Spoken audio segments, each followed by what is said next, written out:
So ito lang yung gusto kong sabihin, Kamiranda, no? Irregardless kung anong political kagaling, okay? Irregardless kung dilaw, yellow, pink, green, o anumang kulay meron ka. Ito ang aking masasabi sa inyo, no? Sana po maintindihan niyo yung gusto kong sabihin. This is my punto de vista. Okay?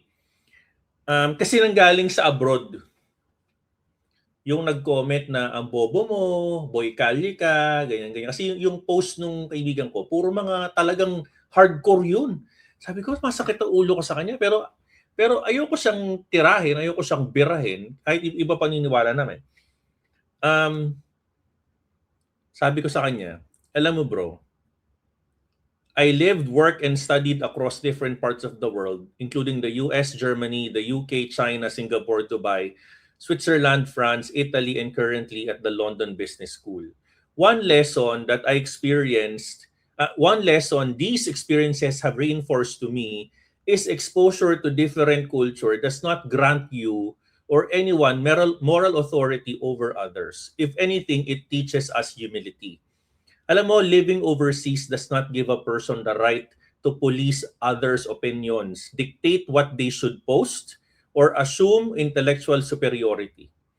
The value of democracy is not that everyone thinks alike. It is the people can think differently without being dehumanized for it. A mature society, listen carefully, a mature society is measured not by how loudly it defends its own views, but by how respectfully it engages with opposing ones. Ulitin ko, a mature society is measured not by how loudly it defends its own views, but by how respectfully it engages with the opposing ones. The real test of intellectual honesty is not how we treat those who agree with us, but how we treat those who don't. The real test of intellectual honesty is not how we treat those who agree with us, but how we treat those who don't. Alam mo, politika, marami kahit magkakaibigan, mag-aaway yan, sinasabi ko sa inyo. Parang wag niyong sabihin na iba sa Pilipinas dahil hindi niyo alam kung gaano ang kabarubal sa US. Sobrang barubalan din sa US, no?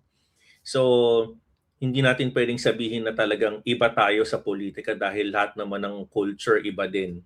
Pero para sa akin lang, kung nakapag-aral ka, nakapag-abroad ka, wala ka naman sigurong moral authority para kutsain mo yung mga nasa Pilipinas on what they post on Facebook. Siguro masasabi ko kung talagang apektado ka, di unfollow mo.